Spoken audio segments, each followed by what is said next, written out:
유튜브로 읽는 박정희 전기 8권 철부지 학생과 반동 정객 자신감이 배어있는 신년사.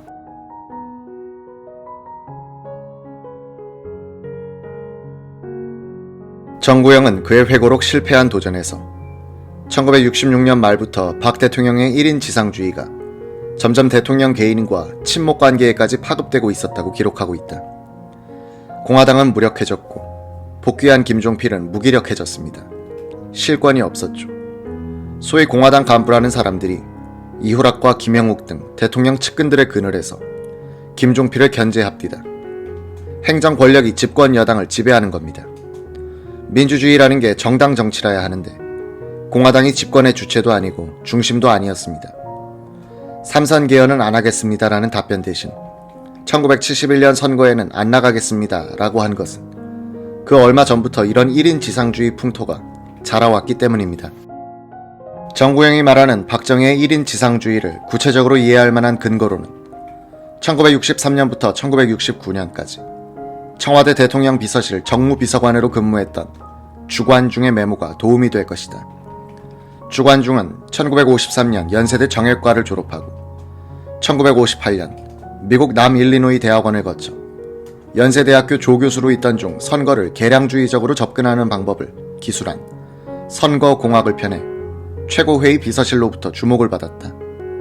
주 씨는 1963년 초 최고회의 비서실로부터 근무를 제의받고 들어가 1969년 청와대 비서실에 대폭 개편이 있을 때까지 근무한 뒤 민족발전연구원장을 거쳐 경희대학교 교수로 정년 퇴임했다.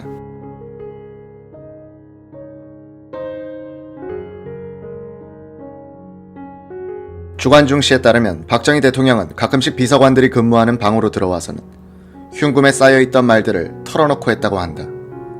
이때마다 주관중 비서관은 박 대통령의 사상을 연구할 목적으로 언론과 대중 앞에서 직설적으로 할 수 없었던 대통령의 솔직한 말들을 수집했다고 한다. 최근 필자에게 보여준 메모는 간략하게 12개 항목으로 정리된 것이다. 이 메모는 박 대통령의 비망록이 공개되지 않은 지금 박 대통령의 내면을 이해하는 데 도움이 될 것이다. 주 씨의 메모는 다음과 같이 시작된다.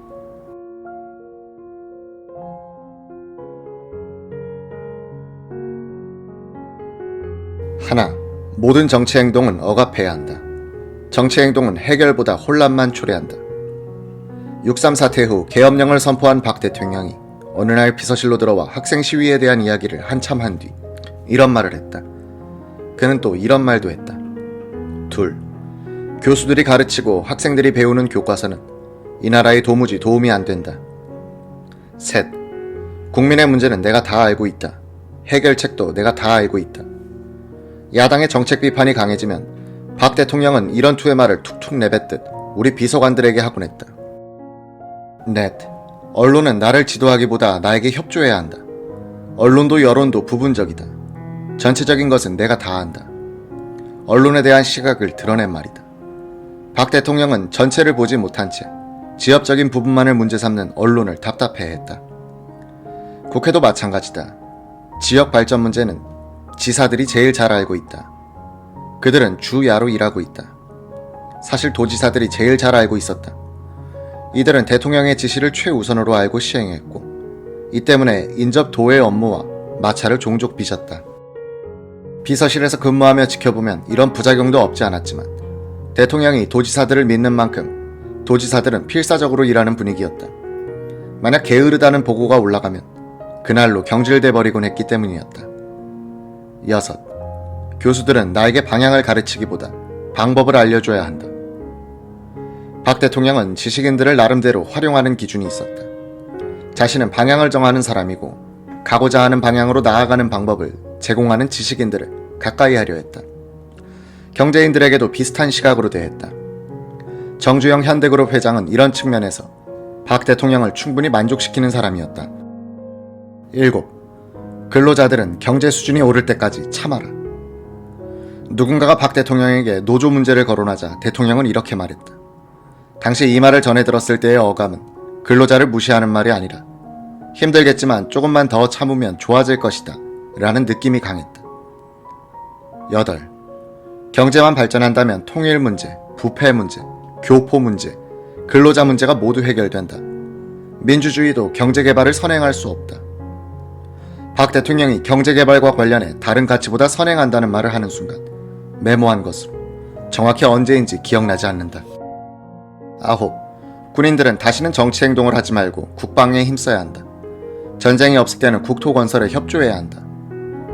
1960년대 후반 국군의 날 행사를 마치고 청와대로 들어와 한담을 나누던 중에 했던 말이다. 예비군은 토착군대다. 가장 이상적이다. 예비군을 창설한 뒤 박 대통령은 예비군에 대한 애정과 관심이 지대했다. 자신이 창군한 군대. 그래서 마치 자신의 군대라는 생각을 가진 것 같았다. 훗날 새마을 운동에 대한 애정과 흡사했다. 11. 우리 문화는 별 자랑할 게 없다. 개발이 중요하다.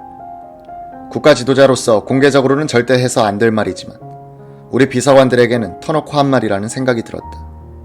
박 대통령은 운정한 막도 없고 보존도 잘 안 되는 작은 목조 건물로 세계문화유산과 비교하자니 하면서 이런 말을 했는데 나는 대통령의 말을 납득할 수 있었다. 12. 법대로 하면 독재가 아니다. 개헌도 무엇도 법대로 하면 민주주의다.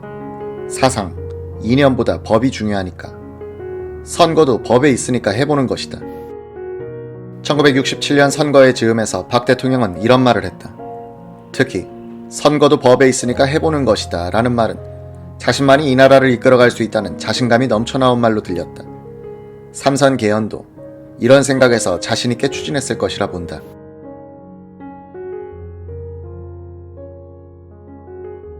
(1967년 1월 1일) 아침 박정희 대통령은 붓글씨로 민족중흥이란 신년휘호를 쓰고 신년사를 발표했다. 이날 발표된 신년사에는 향후 박정희 시대를 상징하는 민족중흥, 새 역사의 창조, 조국의 근대화, 국토 통일뿐 아니라 반공통일의 목표가 노예 생활을 강요당하고 있는 북한 동포를 구출하기 위한 것임을 명확히 하고 있다. 민족적 자신감이 배어있는 1967년 신년사에 담긴 문구들은 이듬해인 1968년 12월 5일 발표하는 국민교육헌장에도 반영되는 등 정책적인 일관성을 유지하고 있어 박정희 대통령 시대를 관통하는 그의 사상을 압축해서 보는 듯하다. 신년사는 다음과 같다. 나는 먼저 새해의 모든 영광과 만복이 동포 여러분의 가정에 고루 깃들기를 충심으로 기원하는 바입니다. 지난 1년은 중흥하는 민족으로서, 발전하는 국가로서 우리가 이룩하려 했던 많은 일들이 거의 뜻대로 이루어진 성공의 해였습니다. 우리는 혼돈과 위기가 감도는 아시아에서 우뚝 솟은 평화의 보루로서, 자유의 기수로서, 번영의 표본으로서 태평양 공동사회 건설의 선도적 사명을 지니게 됐습니다. 한편 근면, 검소, 저축을 행동 강령으로 온 국력을 총동원했던 제1차 경제개발 5개년 계획은 의존과 빈곤으로 얼룩졌던 이 나라에 자립과 번영의 터전을 마련했습니다.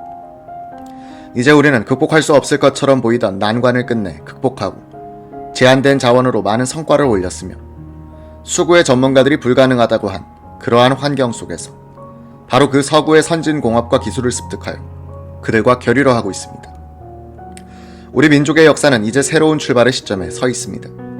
순환과 빈곤의 역사는 끝나고 번영과 영광의 새로운 역사가 이미 우리 앞에 전개됐습니다. 조국 근대화, 그것은 국토 통일이라는 민족적 지상과제를 성취하기 위해 오늘에 사는 우리 세대가 기필코 이룩해야 할 국가적 과제이며 우리의 후손에 물려줄 값진 유산입니다. 새해를 맞이할 때마다 노예 생활을 강요당하고 있는 북한 동포를 구출해야겠다는 우리의 염원이 절실하면 절실할수록, 그리고 우리의 자녀에게 살기 좋은 조국을 물려줘야겠다는 결의가 새로우면 새로울수록 조국 근대화를 위한 우리의 노력은 더욱더 크고 줄기차야 하겠습니다. 박 대통령의 자신감은 여기서 멈추지 않았다. 4개월 뒤 대선과 총선이 연이어 예정되어 있던 선거의 해를 맞은 정부는 1월 5일 오전 9시 30분 중앙청 중앙홀에서 시무식을 갖고 1967년을 선진의 해라 명명했다.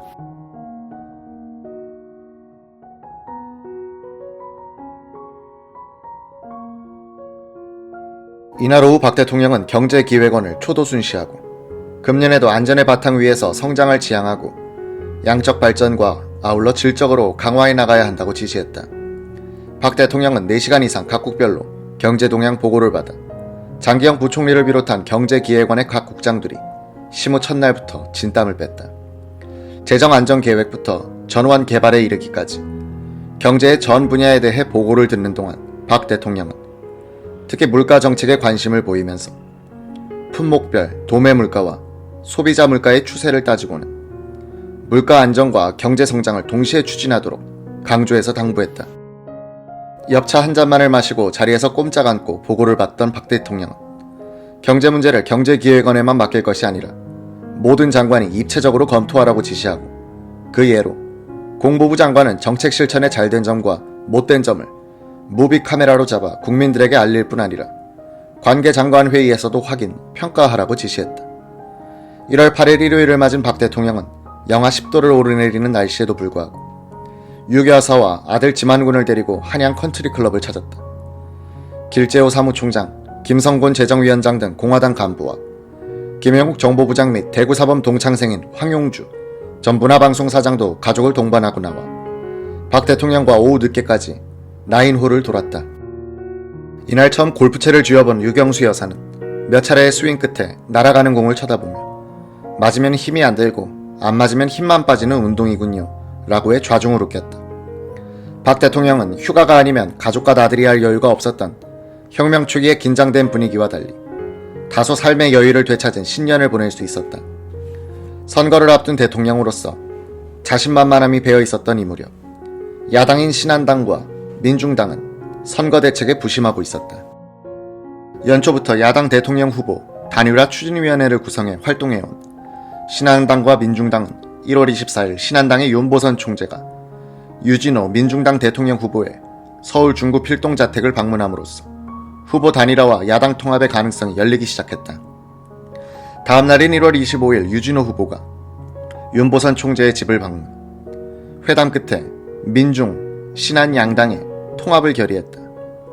두 사람은 발표문을 통해 박 정권의 군사 통치에 종지부를 찍고 진정한 민주주의의 구현을 위해 야당 대통령 후보 단일화가 오늘 국민 대다수의 절대적 요청이므로 우리는 정파의 이동과 피차의 득실을 초월해서 야당 단일화를 이룩하여 구국 대협에 최선을 다할 것이라고 말했다. 통합야당은 일주일 뒤인 2월 2일 당명을 신민당으로 바꾸고 윤보선 씨를 대통령 후보로 지명했다. 이날 박정희 대통령은 제1차 경제개발 5개년 사업으로 마산에서 추진되어 온 한일합섬 섬유공업회사의 준공식에 참석한 뒤 오후에는 부산시를 초도 순시하고 금년도 시정계획을 보고받았다. 이 자리에서 박 대통령은 선거가 임박했다고 해서 판잣집이 늘어나는 것을 묵과하면 구청장과 경찰서장에게 그 책임을 묻겠다고 말하고 종합적인 주택계획을 세워 연차적으로 현존하는 판잣집을 철거하라고 지시했다. 이와 유사한 사건은 1963년 10월 제5대 대통령 선거 기간 중에도 있었다. 당시 선거운동에 막 돌입한 박정희 후보에게 중앙정보부 간부가 차트를 넘겨가며 보고를 하던 중 서민들의 표를 모으기 위해 판잣집 철거를 중지하고 교통규칙도 완화하겠습니다 라고 말하자 박 후보는 버럭 화를 내면서 이렇게 말하더란 것이다. 뭐 우리가 그따위로 하려고 혁명했어. 더 철저히 철거하고 교통규칙도 더 철저히 지키시오.